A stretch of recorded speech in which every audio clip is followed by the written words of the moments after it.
கமலஹாசன் ரொம்ப அருமையா சொல்லியிருக்காரு, நியாயமா பேசியிருக்காரு, கரெக்டா பேசியிருக்காரு. கண்டிப்பா அது திராவிட முன்னேற்ற கழகத்தினுடைய முரசொலி போல பராசக்தி களத்தில் இருக்கும். நான் அந்த கருத்தை ஏத்துக்கிறேன். ஏன்னா இந்த திரைப்படம் மிக அழகாக காங்கிரஸ் கட்சி தமிழக மக்களுக்கு செய்த துரோகத்தை 1950 நம்முடைய அரசியலமைப்பு சட்டம் வந்த பொழுது ஒரு மொழிகளும் எப்படி இருக்க வேண்டும் என்கின்ற வரைமுறை கொண்டு வந்திருந்தாங்க. பேசக்கூடிய மொழி எது, அபிஷியல் லாங்குவேஜ் எது, கம்யூனிகேட்டிவ் லாங்குவேஜ் எது, மத்திய அரசுக்கும் மாநில அரசுக்கும். கொஞ்ச நாள் கழிச்சு லிங்க் லாங்குவேஜாக எது வரும் என்று காங்கிரஸ் 1950 தீர்மானிச்ச ஹிந்தி. அது 1965 ஹிந்தியை திணிக்க ஆரம்பித்து எல்லோரும் ஹிந்தி கற்றுக்கொள்ள வேண்டும் என்று காங்கிரஸ் கட்சி செய்த அடாவடித்தனத்தை மிக அற்புதமாக பராசக்தி படத்துல போட்டு காட்டியிருக்கிறார்.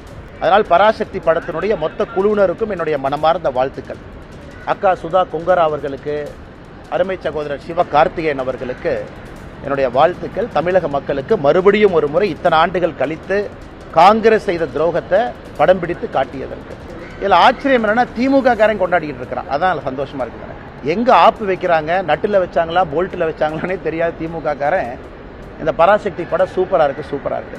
காங்கிரஸ் கட்சி எப்படி மக்கள் 2008 2009 இலங்கையில் இனப்படுகொலைக்கு பிறகு மேலேயே வராம துரத்துனாங்களோ, காங்கிரஸோடு யாரெல்லாம் கூட்டணி வைக்கின்றார்களோ 2026 சட்டமன்ற தேர்தலில் பராசக்தி படம் திமுகவினுடைய முரசொலியாக அவர்களை அதே வீழ்த்தும். அதனாலதான் பேரு தீ பரவட்டம்னு அவங்களே வச்சுக்கிட்டாங்க. தீ வச்சிங்கன்னா முதல்ல வீட்டை தானே பிடிக்கும். வீட்டுக்குள்ள தீ வச்சா முதல்ல சொந்த வீட்டை பிடிக்கும், கூரையை பிடிக்கும், அந்த வீட்டுக்காரங்களை சுடும். அதனால இந்த பராசக்தி படம் முதல்ல திமுக என்கின்ற வீட்டை சுடட்டும், காங்கிரஸோடு கூட்டணியில யாரெல்லாம் இருக்கிறாங்களோ உங்க கூரையில தீ பரவட்டும். அதனால தீ பரவட்டும் நல்லா வச்சிருக்கிறாங்க. நான் இதுக்கு இன்னும் ஒரு வாரத்தில் நம்முடைய முதலமைச்சர் அந்த படத்தை பார்த்துட்டு ரிவ்யூ போடுறதுக்காக வெயிட் பண்ணிருக்கேன். நம்முடைய முதலமைச்சர் அவர்கள் வரக்கும் போல படத்தை பார்ப்பாங்க, கூட 4 பேர் உட்கார்ந்துருப்பாங்க, கட்டி பிடிப்பாரு, முத்தம் கொடுப்பாரு, இதை பார்த்து கண் கலங்கிட்டேன், நெகிழ்ச்சி அடைஞ்சிட்டுன்னு சொல்லுவார். அந்த காட்சிக்காக பார்த்துக்கிட்டு இருக்கேன்.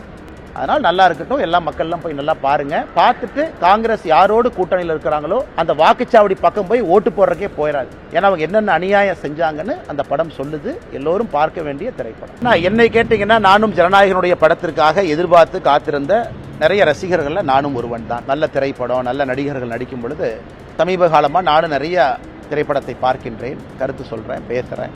ஏன்னா ஒரு திரைப்படம் என்பது ஒரு வெறும் நடிகர் மட்டும் உருவாக்கக்கூடிய ஒரு விஷயம் கிடையாது. லட்சக்கணக்கான நபர்கள் பின்னாடி இருக்கிறாங்க, எல்லாரும் சேர்ந்து பண்றாங்க. ஆனால் ஜனநாயகத்தை பொறுத்தவரை அது சிபிஎஃப்சி அவங்க ஏதோ சொல்றாங்க, இது ஏதோ எடிட்டிங் பண்ணும், கட்டிங் பண்ணும், அது இதுன்னு ஸ்கிரீனிங் கமிட்டி, அது ஏதோ தேவையில்லாத எங்கெங்கயோ போயிட்டு இருக்குங்கன்னா. ஆனால் நானும் உங்களை போன்ற ஒரு சாதாரண மனிதராகத்தான் இந்த சிபிஎஃப்சி, இந்த ஜனநாயகன் படக்குழு, ப்ரொடியூசர் அவங்கள நான் பார்த்துட்டு இருக்கேன். ஆனால் இந்தியாவில் எப்பொழுதுமே கோர்ட் இருக்கு, அப்பீல் மெக்கானிசம் இருக்கு, பல வழிமுறைகள் இருக்கு, எல்லாமே இருக்கு. ஆனால் நான் இதை இப்படி பண்ணிட்டாங்க அப்படி பண்ணிட்டாங்க, இது எல்லா திரைப்படமும் அது கடந்து வர்ற பாதை தான். சில திரைப்படத்தை வரும்போது இவ்வளோ கட் பண்ணுங்க, யூ/ஏவை யூவா வச்சுக்கன்னு சொல்றாங்க. என்னை கேட்டீங்கன்னா, நானும் நிறைய பேர்த்த போல ஜனநாயகம் படத்துக்காக காத்திருக்கக்கூடிய ஒரு மனிதனாகத்தான் நானும் இருக்கேன். படத்தை பார்க்காம எது தப்பு சரின்னு அப்படி சொல்ல முடியும்? பராசக்தியை பற்றி நீங்க கேட்டீங்க, நான் கருத்தை சொல்லிட்டேன். நல்ல படம், நல்ல ஒரு முக்கியமான கருத்து சொல்லியிருக்கிறாங்க. அதை திமுகவும் காங்கிரஸ்காரங்களும் கட்டாயமா பார்க்கணுங்கிற என் கருத்தை சொல்லியிருக்கேன். அதனால ஜனநாயகம் படம் வெளியிடும் பொழுது நிச்சயமா அதை பார்த்துட்டு நான் சொல்றேங்கன்னா, அதுவரை நிறைய விஜய் ரசிகர்கள், நிறைய சினிமா படத்தினுடைய ரசிகர்கள், நல்ல சினிமா வேண்டும் என்று நினைக்கக்கூடிய மனிதர்களைப் போல நானும் அந்த படம் வரட்டும் என்று காத்துக்கொண்டேன்.